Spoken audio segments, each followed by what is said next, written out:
갈수록 지난주 주일날도 그런 얘기 드렸지만 하나님의 말씀이 참 너무 중요하다는 생각이 들고 모든 문제는 하나님의 말씀에서 세상을 창조하신 그리고 세상을 이끌어 가시는 그 기준 중심이 되는 하나님의 말씀을 우리가 잃어버린 데서부터 모든 문제가 시작이 되는구나 이런 생각을 제 자신의 삶을 볼 때도 그렇고 또 이 세상 돌아가는 것을 보면서도 그렇고 이 모든 사람들이 그 중심의 텍스트가 흔들리면 그때부터 여지없이 흔들리는 거라는 생각을 절실하게 더 느끼게 됩니다.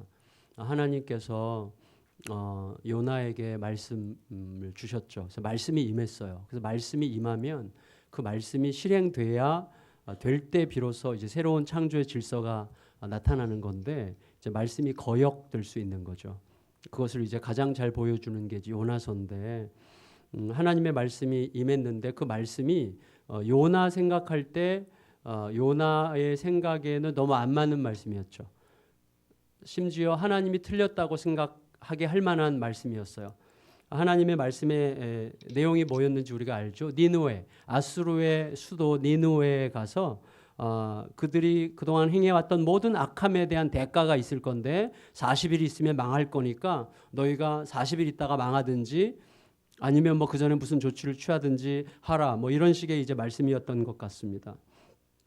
그런데 하나님의 그 말씀이 임하자마자 요나가 하나님 도대체 왜 그러십니까? 라든지 하나님 이게 무슨 의미입니까? 라든지 왜 하나님은 이런 일을 하십니까? 라든지 이렇게 반문하든지 하나님께 따지든지 하나님과 논쟁을 벌이는 일도 하나도 없이 아예 하나님의 말씀을 듣자마자 즉시 등을 돌리고 떠나간단 말이죠.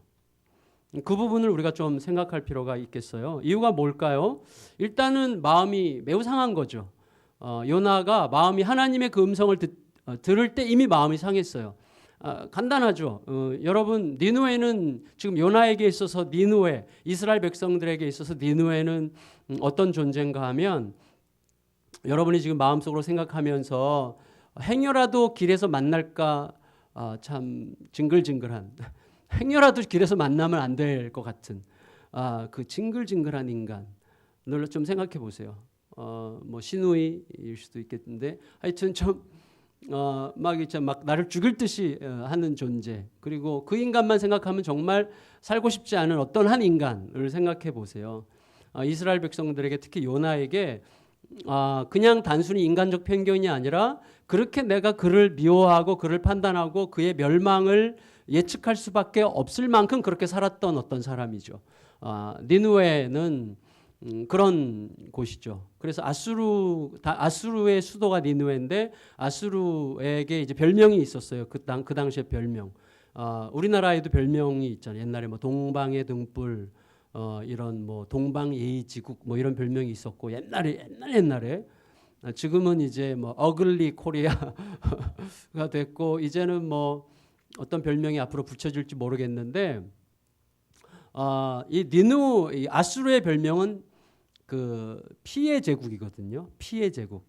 그래서 피 흘리는 제국이죠. 그래서 그들이 가는 곳마다 잔혹한 이제 죽음이 이제 있었죠.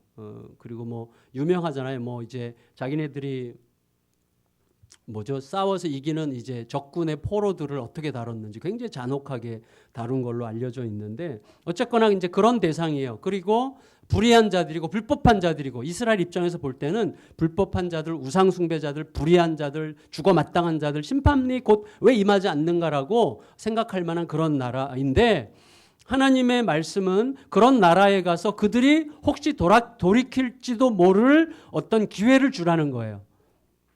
너희의 이런 사악함 때문에 너희가 곧 망하게 생겼으니까 이제 어떻게 하든지 해라. 그러니까 그들에게 하나님의 말씀을 전함으로써 그들이 자칫하면 이렇게 회개하고 돌아설지도 모를 말씀을 하라는 거죠. 근데 요나는 이제 그거 자체가 너무나 싫은 거예요. 마음이 상한 거죠. 어떻게 하나님께서 그렇게 하실 수가 있는가? 니느웨 같은 이런 사악한 피해 제국에게 가서 그렇게 사악한 백성들에게 가서 멸망당에 마땅한 그들에게 가서 그들이 돌이킬지도 모르는 어떤 기회를 그들에게 주라고 하시는가? 이건 너무나 부당하다라고 생각한 거죠. 특히 당시에 요나는 한마디로 국민 선지자였거든요. 국민 선지자. 그러니까 어떤 의미에서 국민 선지자냐면 요나가 이스라엘의 번영을 예언했어요. 이스라엘은 잘 될 거다. 그런데 그 예언대로 됐어요. 그러니까 국민들을 입장에서 볼 때 요나는 진짜 정말 자기들이 백성들의 입장에서 추앙할 만한 그런 선지자죠. 요나가 예언한 대로 나라가 지금 번성하고 있었거든요. 그것을 이제 열왕기하 14장 25절 말씀에 이렇게 기록하고 있어요. 전에 주일 설교 때 한번 제가 말씀드린 적이 있는데 이스라엘의 하나님 여호와께서 그의 종 가드헤벨 아미떼의 아들 선지자 요나를 통하여 하신 말씀과 같이 여로보암이 이스라엘 영토를 회복하되 하맛 어귀에서부터 아라바 바다까지 하였으니 그랬어요. 그러니까 요나가 이스라엘이 영토를 앞으로 회복할 것인데 과거 솔로몬이 다스릴 때만큼 엄청난 영광 속에 나라를 회복할 거다. 이런 이제 예언을 했는데 그대로 됐어요. 여로보암 2세 때. 굉장히 이제 번성했을 때죠. 그런데 그런 국민 선지자 요나가 이스라엘의 원수 아수르에게 가가지고 심판에 대한 예고를 함으로써 그들에게 피할 수 있는 기회를 준다고 하는 것은 자기를 지지하고 자기를 칭찬하고 자기 편에 서 있는 백성들을 배신하는 행위와 같이 느껴졌겠죠. 요나는 그래서 하나님께서 니느웨로 가라고 하셨는데 니느웨는 이스라엘로 치면 동쪽에 있어요. 동쪽. 그런데 지금 다시스는 서쪽의 끝이에요. 그 당시에 이제 땅끝이죠. 스페인 학자들은 스페인 저 남부 해안 도시라고 이야기하는데 다시스가 거기까지 이제 아주 지구 끝까지 가려고 하는 것이죠. 하나님을 떠나서. 그렇지만 배 타고 거기까지 가는데 요나가 배를 빌렸다고 하는데 어떤 학자들은 배를 샀을 거라, 배를 아예 샀을 거라고. 엄청 부자, 국민 선지자니까 돈이 많았을 것 같은데 어쨌거나 배를 완전히 통째로 빌리든지 어떻게 해서 그렇든지 거기까지 이제 1년쯤 걸린다고 해요. 길게 걸리면 1년쯤 걸리는 그곳까지 배를 타고 가려고 하는 거죠. 그러니까 굉장히 지금 지독한 인간이죠, 요나가.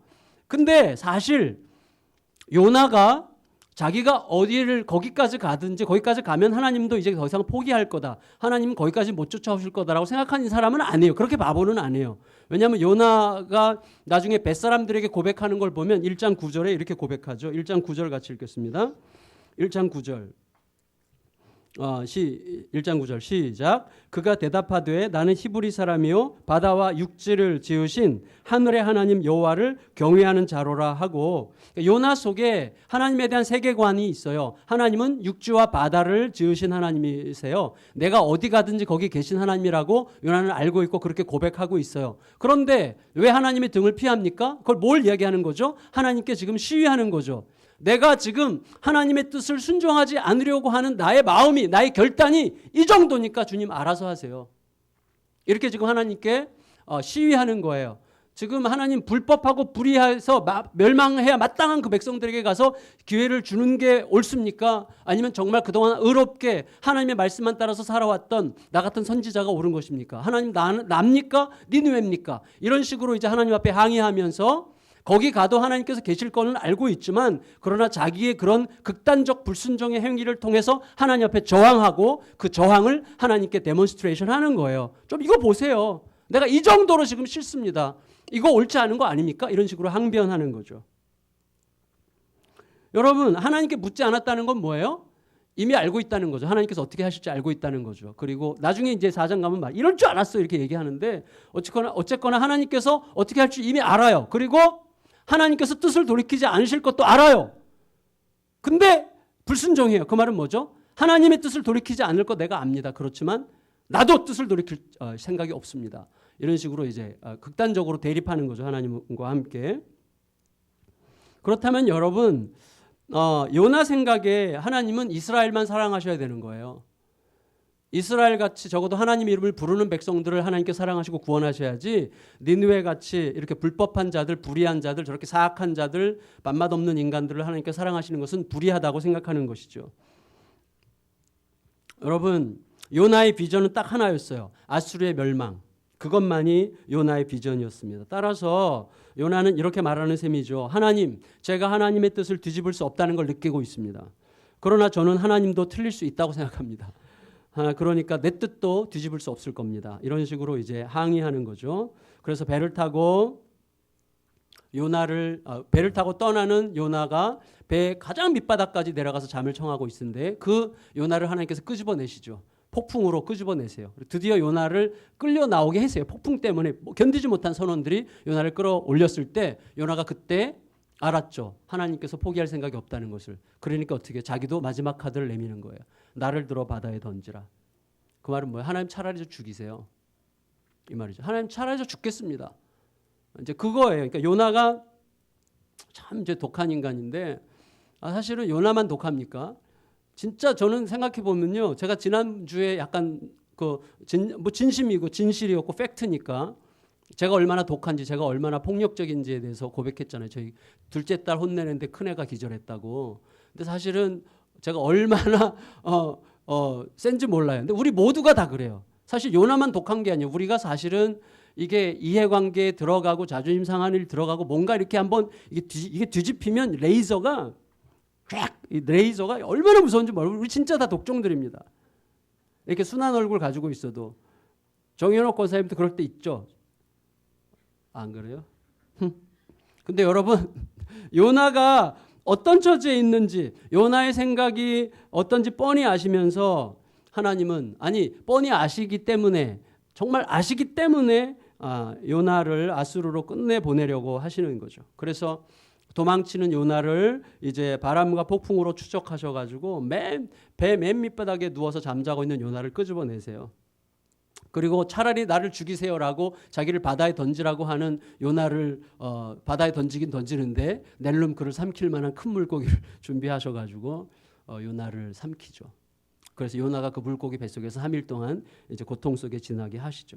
여기 굉장히 재밌는 어떤 뭐라고 그래야 될까? 월드 플레이가 있는 것 같은데 그게 뭐냐면 하나님께서 요나에게 말씀하시는 게 저 큰 성읍 니느웨로 가라 그랬어요. 저 큰 성읍. 큰 성읍은 4장에 보면 어느 정도 큰가 하면 3일 길을 걸어야 돌 수 있는 3일 길을 걸어야 돌아다닐 수 있는 도시예요. 이거 상당히 큰 도시죠. 그래서 니느웨를 3일 길이 걸리는 그 도시를 돌아보려면 3일 길이 걸리는 큰 성읍이라고 이야기를 했어요.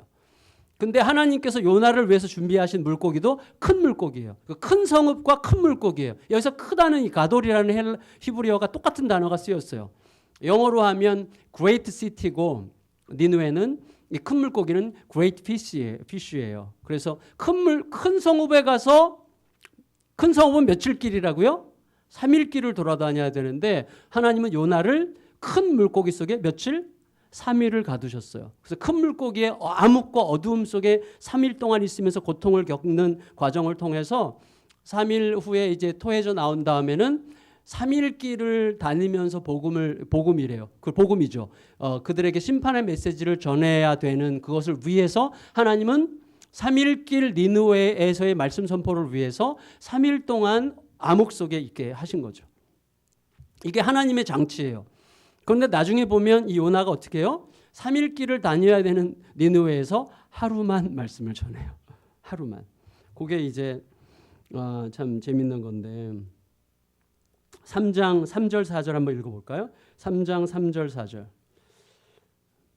3장 3절 4절 시작. 요나가 여호와의 말씀대로 일어나서 니느웨로 가니라. 니느웨는 사흘 동안 걸을 만큼 하나님 앞에 큰 성읍이더라. 요나가 그 성읍에 들어가서 하루 동안 다니며 외쳐 이르되 40일이 지나면 니느웨가 무너지리라 하였더니. 여러분 그래서 여기서 질문이 생겨요. 하나님께서 이렇게 섬세하게 이끌어 가시고 니느웨에 가서 말씀을 전하라고 하시는데 요나의 순종은 정말 마지못해 하는 순종이에요. 정말 마지못해 하는 순종이에요. 근데 생각해 보면 좀 의아해요. 왜냐하면 물고기 뱃속에서 정말 죽음의 고통을 겪으면서 그 기적같이 회복되지 않았습니까? 근데 기적같이 회복된 요나가 어떻게 이런 식으로 행동할 수 있느냐는 것이죠. 하나님 앞에서 자기가 잘못된 것을 이제 극적으로 깨닫고 물속의 뱃속에서 죽어가다가 살아나서 전했으면 진짜 하나님께서 명령하시는 것에 넘치도록 순종해도 모자랄 판에 요나는 물고기 뱃속을 경험했음에도 불구하고 어떻게 이렇게 참 속좁게 순종하되 커트라인 순종이 있죠. 커트라인 순종. 겨우 간당간당 아주 아까워하면서 이렇게 겨우 형식만 충족시키는 그런 순종을 지금 하고 있단 말이에요. 그래서 제가 뭐가 궁금했는가 하면 물고기 뱃속에서 요나가 기도한 게 2장 내용인데 물고기 뱃속에서 기도한 요나의 기도가 도대체 어떤 기도길래 그런가를 생각해 봤더니 참 대단히 간절한 기도였지만 상당히 아쉬운 기도였다는 것을 알게 됐어요. 요나의 기도 중에서 2장 1절에서 7절까지 우리 같이 한번 읽어보겠습니다. 2장 1절에서 7절 시작. 요나가 물고기 뱃속에서 그의 하나님 여호와께 기도하여 이르되 내가 받는 고난으로 말미암아 여호와께 불러 아뢰었더니 주께서 내게 대답하셨고 내가 수월의 뱃속에서 부르짖었더니 주께서 내 음성을 들으셨나이다. 주께서 나를 깊음 속 바다 가운데에 던지셨으므로 큰 물이 나를 둘렀고 주의 파도와 큰 물결이 다 내 위에 넘쳤나이다. 내가 말하기를 내가 주의 목전에서 쫓겨났을지라도 다시 주의 성전을 바라보겠다 하였나이다. 물이 나를 영혼까지 둘러싸우며 깊음이 나를 애워싸고 바다풀이 내 머리를 감쌌나이다. 내가 산의 뿌리까지 내려갔사오며 땅이 그 빗장으로 나를 오래도록 막았사오나 나의 하나님 여호와여 주께서 내 생명을 구덩이에서 건지셨나이다. 내 영혼이 내 속에서 피곤할 때 내가 여호와를 생각하였더니 내 기도가 주께 이르렀사오며 주의 성전에 미쳤나이다. 충분히 드릴 수 있는 고난 속에서 드릴 수 있는 기도를 한 거예요. 한마디로 요나는 자신이 받는 고난 때문에 하나님께 기도했다고 이야기해요. 내가 이 받는 고난 때문에 기도합니다. 기도하는 동안에 하나님께서 자기의 기도를 들으시고 자기와 소통하신다는 사실을 깨달았어요. 그래서 하나님께서 나를 건지셨습니다. 건지신다는 확신을 기도 속에 알았던 것 같아요. 즉 자신이 여기까지 온 모든 과정이 사실은 어떤 다른 과정이 아니라 하나님의 적극적인 개입하심에 따른 사건이라고 하는 사실을 인식하게 됐어요. 그래서 자기가 나를 들어 바다에 던지라고 얘기했고 또 선원들이 던졌지만 사실은 그게 하나님의 개입이라는 것이죠. 하나님께서 던지셨다는 것을 인식하게 된 거죠.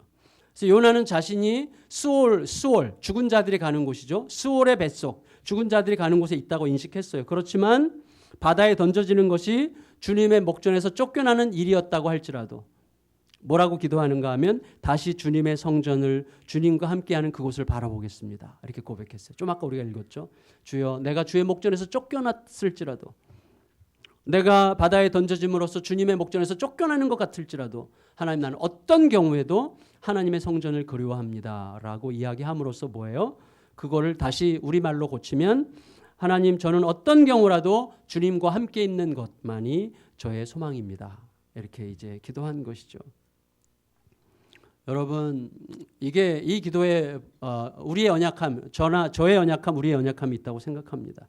어떤 경우라도예요. 물론 요나가 어떤 경우라도 표현을 하지 않았지만 그 문맥이 그렇게 말하고 있다고 생각되는데 여러분 요나가 하나님 어떤 경우에도 나는 하나님과 함께 있는 게 나의 목표입니다. 어떤 경우라도 하나님과 함께 있기만 하면 저는 됩니다. 라고 말하지만 그 어떤 경우에라도에서 제외되는 게 있단 말이에요. 그게 뭐예요? 니느웨가 회개하는 거예요. 요나는 그것은 계속 끝까지 제외되어 있어요. 그의 마음속에. 니느웨가 용서받고 하나님 앞에 받아들여지는 것 그거는 빼놓고 어떤 경우라도 그렇지만 그걸 빼놓을 수 있다면 그와 비슷한 것들은 전부 다 빼놓을 수 있는 것들이죠. 그런 것들이 얼마나 많습니까? 적어도 내 전제에 준하지 않는 것, 내가 생각해왔던 것 뭐죠? 불법한 자들은 무조건 치셔야 되고 하나님은 나같이 의로운 사람과 함께 계셔야지 라고 하는 그 전제에 충족되지 않는 모든 것들은 다 빼놓고 어떤 경우라도 라고 말하고 있는 셈이죠. 그래서 우리들은요 많은 경우에 하나님의 뜻보다도 자기의 뜻이 훨씬 더 중요합니다. 우리들이 이 극악한 고통의 순간에 드리는 간절한 기도 속에서도요 요나는 불의한 자를 용서하는 것은 옳지 않은 것이라는 자기 주장을 하나님 앞에 호소하고 있어요. 그래서 8절 9절에 이렇게 이야기했어요. 8절 9절 읽겠습니다. 시작. 거짓되고 헛된 것을 숭상하는 모든 자는 자기에게 베푸신 은혜를 버렸사오나 나는 감사하는 목소리로 주께 제사를 드리며 나의 서원을 주께 갚겠나이다. 구원은 여호와께 속하였나이다 하니라. 구원은 여호와께 속한 거예요. 구원은 여호와께 속했지만 여호와께 속한 건데 뭐라고 얘기합니까? 거짓되고 헛된 것을 숭상하는 모든 자와 감사하는 목소리로 주께 제사를 드리는 자를 구분함으로써 은연중에 자기를 감사로 제사 드리는 하나님께 서원을 갚는 의로운 자로, 그리고 니느웨 백성들은 거짓되고 헛된 것을 숭상하는 모든 자로 구분함으로써 하나님 앞에 자신 마음속에 자기의 논리를 지금 주장하고 있는 거예요. 자기 판단의 의로움과 하나님의 사랑의 불의함을 대조하는 마음을 끝내버리지 못하는 것이죠. 여러분, 우리들이 하나님의 말씀이 명백함에도 불구하고 우리가 그렇게 할 수 없다라고 주장할 때가 있는데, 그건 결국 뭐라고 그랬어요? 결국 내가 하나님보다 더 옳은 판단을 하고 있다고 하나님 앞에 지금 주장하고 있는 셈이라고 말씀을 드렸습니다. 그럴 때가 우리에게 굉장히 많다고 생각합니다.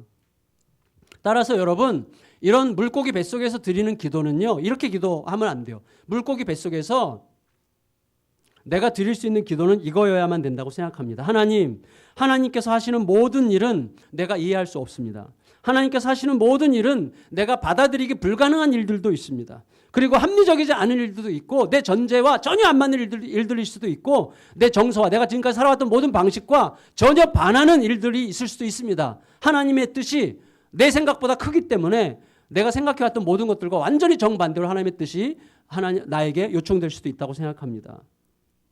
하나님, 그러므로 끝내 주님만 무조건 따르게 해주십시오. 내 정서에 안 맞아도, 나 합리적 판단에 안 맞아도 무조건 따르게 해주십시오라고 기도했어야만 하는 것이죠. 그런데 끝내 요나는 자신의 의로움과 니느웨의 불의함을 대조함으로 니느웨를 품으시려고 하는 하나님의 마음을 은연중에 거절하고 있는 거예요. 그에 따라서 요나는 이렇게 기도하는 거죠. 요나의 기도는 이런 식이에요. 주님, 가라면 가겠습니다. 내가 물고기 뱃속까지 들어왔는데 가야죠. 가라면 가겠습니다. 가서 그들에게 하나님의 심판의 예고를 전하겠습니다. 그러나 하나님 알아주세요. 그 사악한 자들, 거짓되고 헛된 것을 숭상하는 그들은 하나님의 은혜를 반드시 저버리고 말 것입니다. 그래도 가라면 가겠습니다. 가서 제 할 일을 다 하겠습니다. 기억해 주십시오. 그러나 하나님 기억하셔야 됩니다. 주님께 진실로 감사의 제사를 드리고 약속을 지키는 사람은 니느웨 사람들이 아니라 바로 저 요나라는 사실을 기억해 주셔야 됩니다. 그게 8절 9절 말씀에 포함되어 있는 내용인 것 같습니다. 근데 여러분, 이게 참 중요해요. 뭐냐면 요나의 이 자기 확신은 이제 완전히 정반대로 이루어져요. 여러분, 죽다 살아난 요나에게 하나님의 말씀이 임해서 니느웨로 다시 가라고 하셨어요. 그래서 니느웨로 갔어요, 요나가.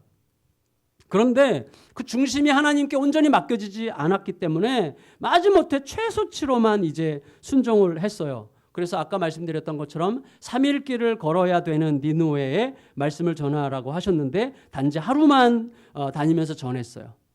그리고 속으로 이렇게 생각했을 거예요. 하나님께서 뭐 며칠 동안 전하라고 말씀하신 건 없었잖아. 전하라고 했지. 내가 전하면 되는 거 아니야? 이거 아니겠어요? 여러분, 그리고 전한 말씀도요, 니느웨의 돌이킴을 요만큼이라도 생각한 게 아니에요. 오직 뭐라고 그랬습니까? 너희 40일 있으면 망할 거니까 알고나 있어. 이런 식의 메시지를 전했어요. 그야말로 최소한의 순종이죠.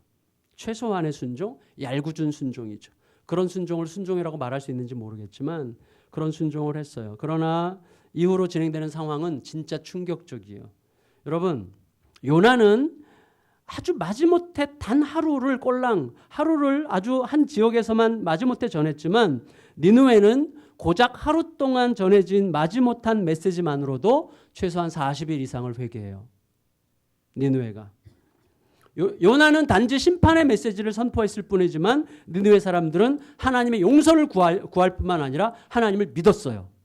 3장 5절 읽겠습니다. 3장 5절. 3장 5절 시작. 니느웨 사람들이 하나님을 믿고 금식을 선포하고 높고 낮은 자를 막론하고 굵은 베옷을 입은지라. 여러분, 요나는 단지 느릿느릿 최소한의 순종으로 한 지역 사람들에게만 심판의 메시지를 전했지만 니느웨는 왕으로부터 시작해서 가축에 이르기까지 정말 전면적인 회개, 전면적인 금식의 참여의 시간으로 들어갔어요. 여러분, 하나님은 마음을 다해서 요나에게 말씀을 전했는데 요나는 거역했지만 요나가 마지못해 전하는 하나님의 말씀의 아주 조금을 가지고도 니느웨 백성들은 진심으로 반응했어요.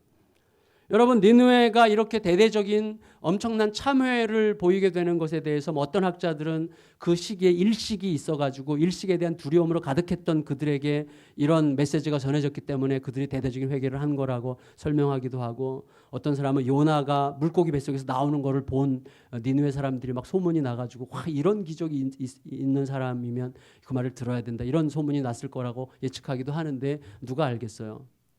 핵심은 그런 것들을 설명함으로써 하나님의 말씀의 권세, 그 자체의 권세보다도 다른 요소들에 의해서 이런 일들이 더 잘 생길 수 있다는 식의 근거들을 끌어내는 게 굉장히 인간적이죠.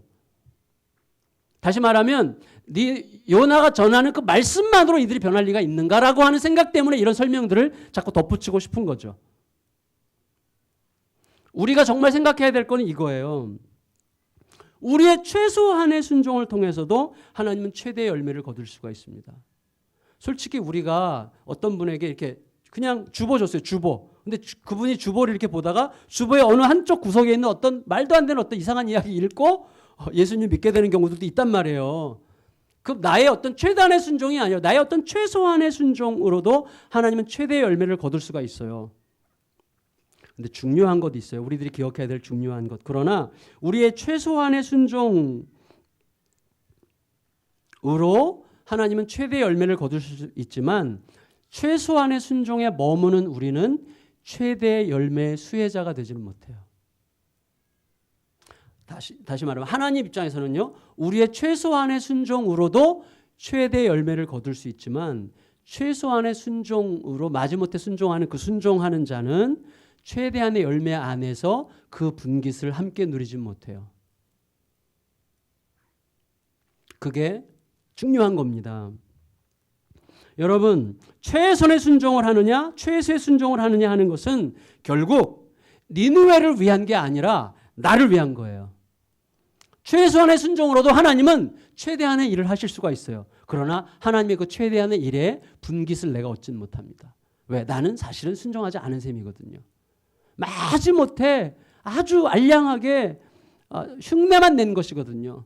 그러나 내가 최선을 다해서 순종했다면 순종의 열매 안에 함께 들어가 기업을 누릴 수 있겠죠. 어쨌거나 여러분, 결국 요나는 자신을 의인으로 감사로 제사 드리고 서원을 갚는 자로 여기고 니느웨는 거짓되고 헛된 것을 숭상하는 아주 사악한 자로 대접시켰지만 결과적으로 보니까 요나야말로 불평쟁이요 고집쟁이 거역자요 하나님의 은혜를 저버리는 자였고 오히려 니느웨는 하나님의 은혜를 깨닫고 진실을 다한 제사를 드리는 자로 드러났어요. 제가 가끔씩 이렇게 진짜 하나님 앞에서 부끄러울 때는 뭐냐면 제가 막 우리 막둥이를 막 야단칠 때가 야 너 이래가지고 확 야단치면 정말 딱 돌아서서 딱 앉아서 말씀을 딱 묵상하려고 하면요, 네가 더 나빠 네가 이렇게 말씀하실 때가 있어요. 없나? 있죠. 네가 더 나빠 이런 음성이 막 들려요 속에서. 여러분, 니느웨가 오히려 하나님의 은혜를 깨닫고 진실을 다한 제사를 드리는 자로 드러났어요. 여러분, 따라서 누가 누구를 판단할 수 있겠습니까? 우리는 하나님께서 하라고 하시는 것을 할 뿐이에요. 나의 무엇을 어떤 결과를 위해서 우리가 무엇을 한들 우리의 어떤 행위가 어떤 결과를 필연적으로 만드는 건 아니에요. 결국 그것은 하나님의 몫이에요. 따라서 우리들은요, 하나님께서 외치라 하시는 것을 외칠 뿐이에요. 회개를 촉구하라고 하시면 회개를 촉구하면 되는 거예요. 내가 심판자가 되면 안 됩니다. 어떤 결과도 내가 미리 그림을 그릴 수가 없어요. 언제든지 오르신 분은 주님이세요. 언제든지 주님만 오르세요. 주님만 오르세요. 여러분, 이 니느웨 백성들의 이 대대적인 회개의 모습은 이스라엘을 향한 하나님의 하나의 표적이죠. 표적의 말씀이죠. 지금 이스라엘은 어떤 상태? 이스라엘은 여로보암 2세, 하나님을 거역하고 하나님을 대적하는 자예요. 하나님을 대적하는 여로보암의 질서에 따라서 이스라엘 전체는 우상 숭배하고 있어요. 그런데 나라는 번영하고 있어요. 그럼 여러분, 불순종에도 불구하고 번영의 길을 가고 있는 나라 이스라엘의 극단적 위험성을 하나님께서 지금 니느웨를 통해서 지적하시는 거예요. 니느웨 같은 피해 제국, 1000번 망해도 마땅한 그 나라조차 이토록 미온적으로 보잘것없게 마지못해 순종하는 이 아주 그 하나님의 메시지에 찌라시도 안 되는 어떤 것을 가지고 이러한 최소한의 분량으로 전해지는 하나님의 말씀 앞에서도 그렇게 대대적으로 돌이킨다면 너희들은 어찌하여 목숨을 걸고 하나님의 말씀을 전하는 선지자들이 너희 백성들 중에 그렇게 많은데도 불구하고 조금도 돌이킬 줄 모르고 자신의 현실적 안정감에 자족하면서 우상 앞에 엎드려 지내고 있는 것인가. 이렇게 하나님은 니느웨 회개를 통해서 이스라엘 백성들을 지금 책망하고 계신 거죠. 여러분, 요나는 악한 니느웨 백성들이 구원받는 게 너무나 싫었어요. 물고기 뱃속 경험과 기도 때문에 마지못해 갔고 마지못해 심판의 메시지를 전했고 또 그들이 행여라도 돌이키지 않기를 염려하면서 그들이 전혀 돌이키지 않는 방식으로 그들이 듣기에 밥맛 없는 방식으로 아마 말씀을 전했겠죠. 알아놔도 뭐 이런 식으로 했을 텐데 니느웨 백성들이 듣고 두려워하고 덜컥 회개해 버렸어요. 자, 덜컥 전혀 기대치 않는, 전혀 의도치 않게도 그것도 철저하게. 그러니까 요나가 화가 난 거예요.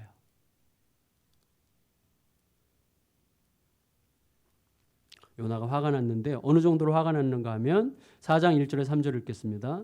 4장 1절에서 3절. 자, 우리의 마음으로 계속 대조해 보셔야 됩니다. 4장 1절에서 3절 읽겠습니다. 시작. 여호와여, 내가 고국에 있을 때 이러하겠다고 말씀하지 아니하였나이까? 그러므로 내가 빨리 다시스로 도망하였사오니 주께서는 은혜로우시며 자비로우시며 노하기를 더디하시며 인애가 크시사 뜻을 돌이켜 재앙을 내리지 아니하시는 하나님이신 줄을 내가 알았음이니이다. 여호와여, 원하건대 이제 내 생명을 거두어 가소서. 사는 것보다 죽는 것이 내게 나음이니이다 하니. 아주 독해요.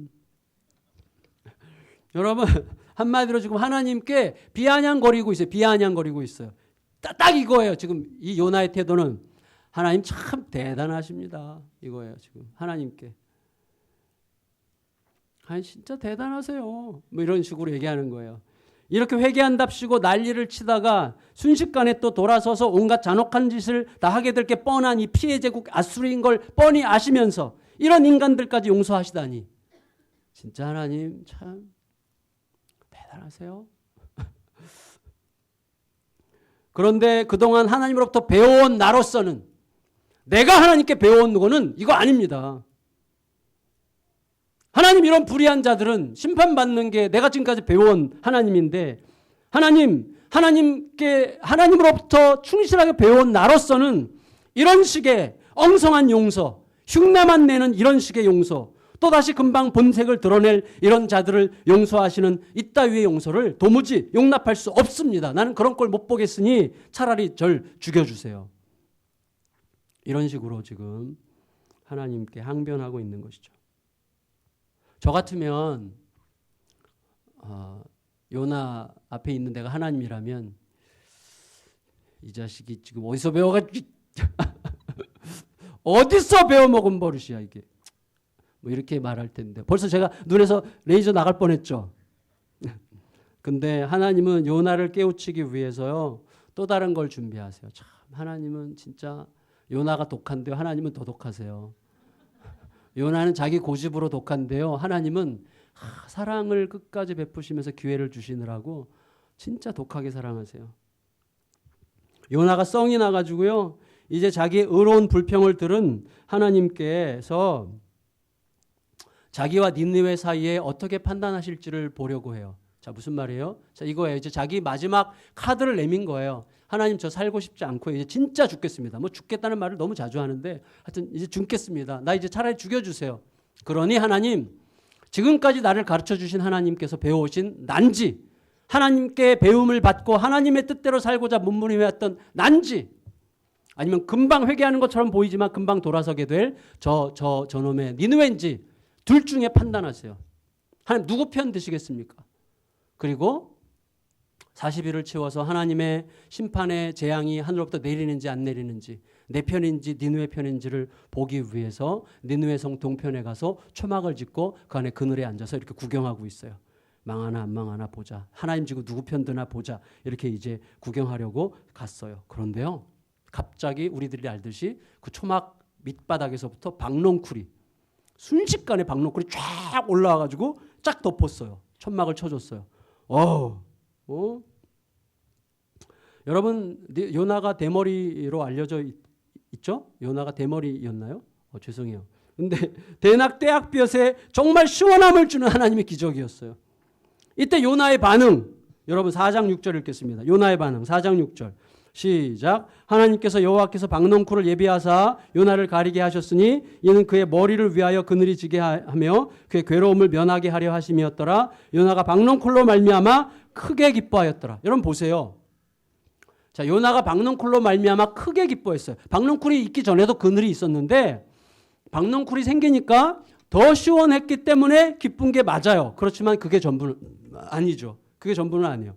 요나가 너무너무 크게 기뻐한 이유는 너무 그늘이 시원해졌기 때문이 아니라 하나님이 드디어 내 편을 드시는 것처럼 생각했기 때문이에요. 여러분 이거 있잖아요. 누군가와 이렇게 대립했어요. 누군가 대립하면 항상 우리의 구도는 뭐죠? 나는 옳고 저 인간이 틀렸어요.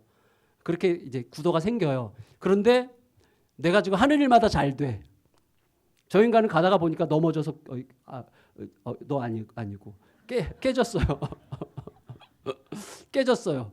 그러면 벌써 내 마음속에 뭐예요? 하나님이 내 편인 것 같은 느낌이 딱 들잖아요. 지금 요나가 딱 그거예요.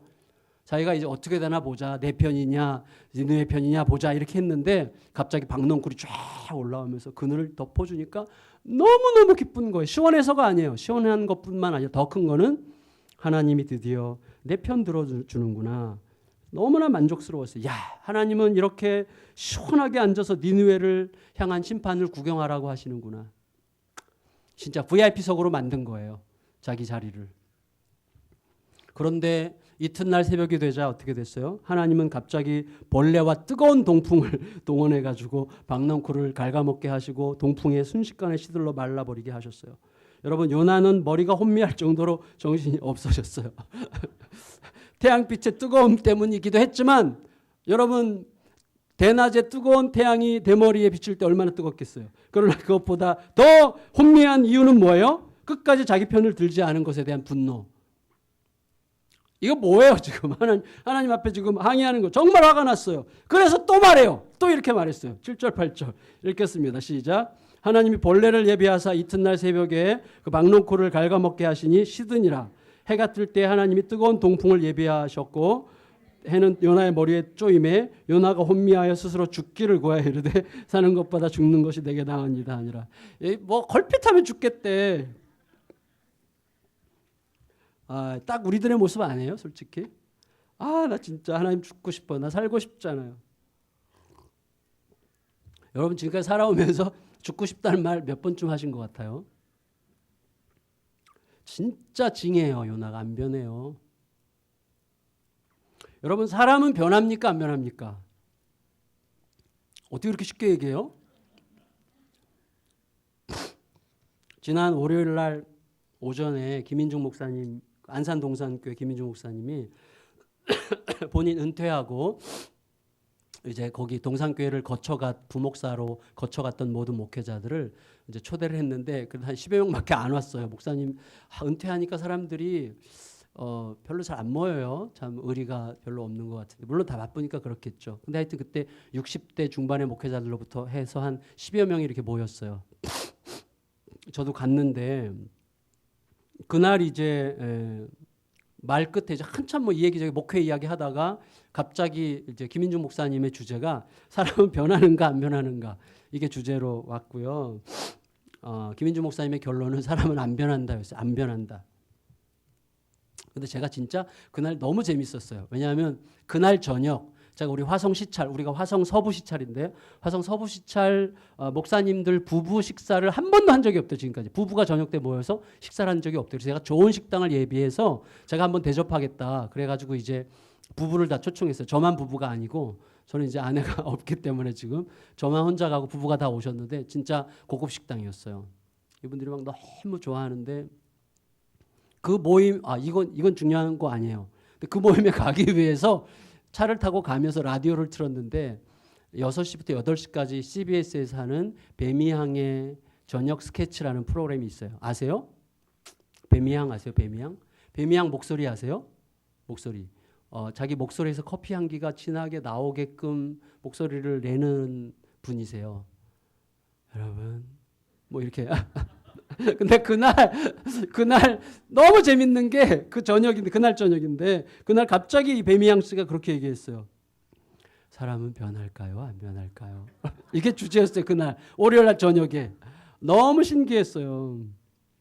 변한다는 사람도 있고 안 변한다는 사람도 있습니다. 뭐 이렇게 가장 안전하게 갔는데, 요나는 최소한 김인중 목사님 편을 들어줬죠. 요나는 인간이 안 변한다는 것을 입증해 줬어요. 사람은 변하지 않아요. 하나님의 그 치열한 추적에도 불구하고, 물고기 뱃속에서 죽다 살아난 경험에도 불구하고, 상상할 수도 없었던 니느웨의 대대적인 회개에도 불구하고 요나는 변하지 않았어요. 여전히 자기의 전제, 니느웨는 망해야 된다는 전제만 중요해요. 그러나 중요한 것은요, 그런 요나를, 그리고 그런 니느웨를 하나님이 어떻게 대하시느냐는 거예요. 저는 이렇게 생각하게 됐어요. 하나님은 사람은 변하는가 안 변하는가 따위의 질문을 하지 않으신다. 하나님은 그냥 끝까지 사랑하시는 거죠. 끝까지. 언제까지요? 십자가 위에서 죽어가는 그 순간까지도 사랑하시죠. 십자가 위의 강도에게 하시듯이. 변할까 안 변할까를 생각하지 않으세요. 저도 그 생각을 안 하기로, 제가 요나서를 준비하면서 그 생각하지 않기로 결정했어요. 김인중 목사님이 하시는 말씀은 김인중 목사님이 틀렸다는 게 아니라 우리끼리 하는 얘기죠. 그냥 우리끼리 하는 얘기죠. 그러나 목회자로서, 또 우리가 하나님 앞에 서 있는 한 존재로서 사람은 변하는가 안 변하는가를 질문할 수 없는 거구나 라는 생각을 하게 됐어요. 우리는 그 질문을 할 자가 아니라 내가 끝까지 어떤 가능성 여부를 따지지 않고 끝까지 사랑하는 것만이 우리들의 목표예요. 왜냐하면 변할까 안 변할까를 생각하면요, 나의 그를 향한 사랑의 정도는 그 정도에 따라서, 그 전제에 따라서 계속 조정되게 되어 있어요. 하나님은 그걸 묻지 않으신다는 것을 알게 됐어요. 요나를 대하시는 하나님, 니느웨를 대하시는 하나님을 볼 때 하나님은 사람은 변하는가 안 변하는가를 하나님 보시지 않아요. 여러분, 하나님은요, 그런 얄궂고 아주 강팍한 요나와 마지막 대화를 나누세요. 이렇게 대화하세요. 너가 이렇게 화내는 게 당연하니? 그랬더니 요나가 말해요. 그럼요. 당연하죠. 내가 화를 내다가 죽어도 괜찮을 만큼 당연합니다. 이런 식으로 요나가 싸가지 없게 얘기했는데, 4장 9절 읽겠습니다. 4장 9절. 시작. 하나님이 요나에게 이르시되 너가 이 박농쿨로 말미암아 성내는 것이 어찌 옳으냐 하시니, 그가 대답하되 내가 성내어 죽기까지 할지라도 옳으니이다 하니라. 그러자 하나님은 자신의 마음을 요나에게, 그리고 우리들에게 들려주세요. 너가 수고도 안 했고 재배도 안 한, 단지 하룻밤에 났다가 하룻밤에 말라버린 이 박농쿨을 너무나 소중하게 아끼지 않았니? 그런데 이 큰 성읍 니느웨에는 좌우를 분별하지 못하는 어린아이와 같은 자가 12만 명이나 있고 가축도 많이 있는데 내가 어찌 이들을 아끼지 않을 수 있겠니?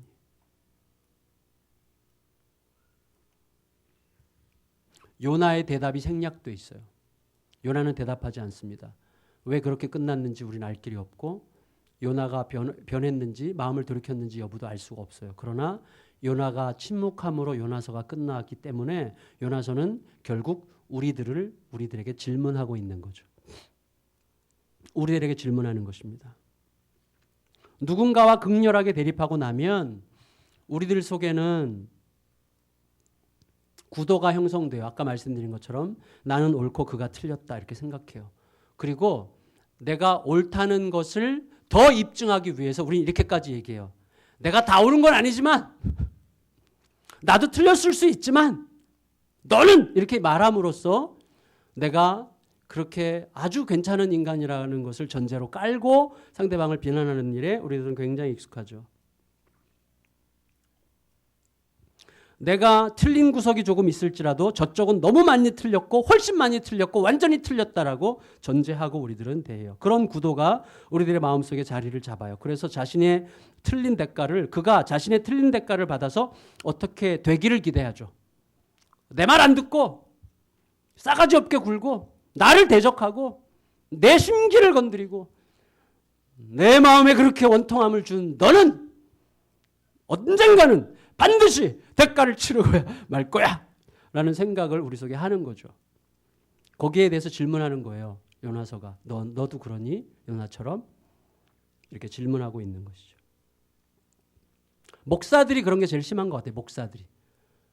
그래서 참 제일 유치한 수준은 그걸 강대상에서 얘기하는 거죠.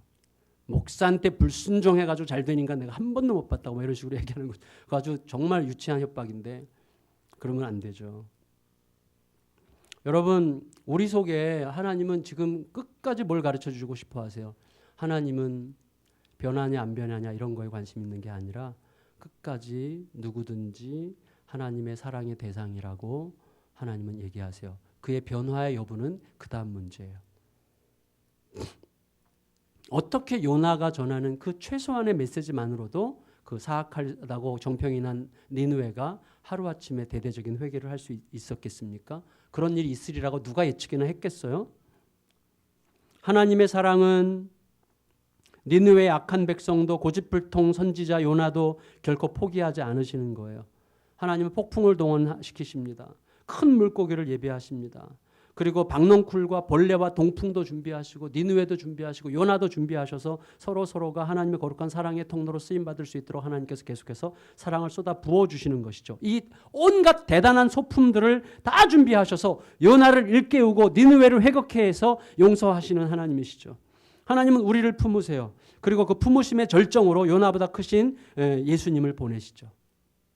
요나의 보잘것없는 마지못해 전하는 이 조그만 메시지를 통해서도 니느웨가 회개했다면 그 메시지의 성취로 오신 예수님이 오셨는데도 회개하지 않는다는 것은 참 이상하다. 이 말씀은 예수님이 직접 하신 말씀이죠.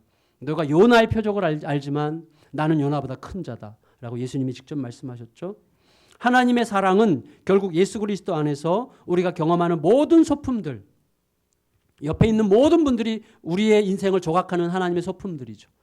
우리가 지금 만나고 있는 거칠고 힘겨운 풍랑과 같은 문제들, 큰 물고기가 나를 삼킨 것 같은 그런 고통들, 수없이 많은 문제들도 전부 다 하나님께서 우리를 빚으시고 다듬어 가시려는 하나님의 소품들이죠. 심지어 나를 고통스럽게 하는 가족이나 이웃과 질병과 수많은 사건들까지 포함해서 우리들을 하나님께서는 궁극적으로 세워가시는 것에 모든 초점을 맞추고 계십니다. 말씀을 마칠게요. 제가 두어 주 전쯤인가 저 이제 EBS 전 주게 CBS, EBS 두 개만 듣는데 EBS 라디오 낮에 틀고 이제 어딜 가는데 자녀 상담 프로그램이에요. 어떤 엄마가 이제 그 교육학과 교수님에게 이제 상담 편지를 보낸 건데 이렇게 썼어요. 저는 우리 초등학교 1학년 다니는 우리 아이 때문에 너무 화가 많이 나가지고 자꾸 저도 모르게 헐크가 돼가지고 내가 헐크가 되는 모습이 너무나 싫습니다. 그래서 제가 더 이상 헐크가 되지 않기 위해서 입 다물고 무조건 용서하면서 살기로 결정했습니다. 이런 식으로 이제 상담 편지를 보냈어요. 그랬더니 전문가 교수님이 하시는 말씀이 안 됩니다. 그랬어요. 안 됩니다. 천만의 말씀입니다. 1년 365일 기죽어 사는 무력한 헐크가 되지 마십시오. 그러나 건강한 헐크가 되십시오. 그랬어요. 참 좋은 멋진 대답이었다고 생각해요. 건강한 헐크가 되면 된다 그랬어요.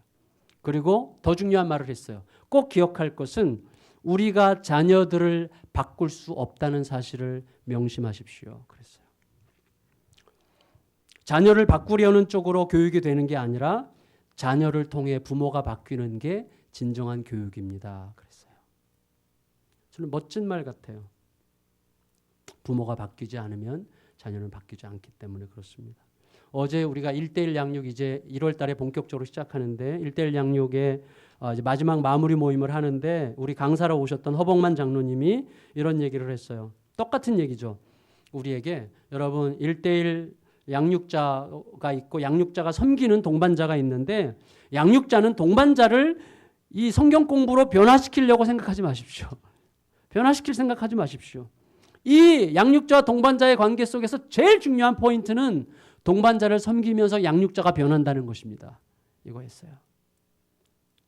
섬기는 자의 변화가 가장 큰 혜택이고 영광이고 선물이죠. 그래서 목사가 영광스러운 이유는 목사가 성도들을 섬기면서 그 떨어지는 떡고물이 아니라 성도들을 고통 중에 섬기면서 목사 자신이 그리스도 앞에서 다듬어져 가고 성장해 가는 것이 가장 큰 선물이고 위대한 선물입니다. 하나님께서 요나를 지금 그렇게 조각해 가고 계시는 거예요. 니느웨에 보내서 요나의 생각을 넓히시고 요나의 생각이 하나님의 마음에 들어가도록 계속해서 요나를 자극하시고 격려하시고 물고기 뱃속에도 넣었다가 뭐 이렇게 하시는 거죠. 그런 하나님의 이끄심을 우리가 꼭 기억하고, 하나님은 우주 만물을 동원해서라도 우리가 하나님의 마음 안으로 들어가서 진정한 구원의 영광과 기쁨을 누리기를 소원하시고, 날마다 계속해서 예수의 형상에 그리고 예수 그리스도의 충만한 분량에 이르도록 우리를 조각해 가신다는 사실을 기억하고, 하나님의 사랑에 우리를 맡기고 다소 불합리해 보이고 이해가 안 되더라도 주님께 우리를 의탁하는 삶으로 하나님이 하나님의 뜻을 친히 이루어 가시는 것을 보는 저 여러분들이 다 되시기를 예수님의 이름으로 축원합니다. 우리 같이 찬양 부르고 같이 기도하겠습니다.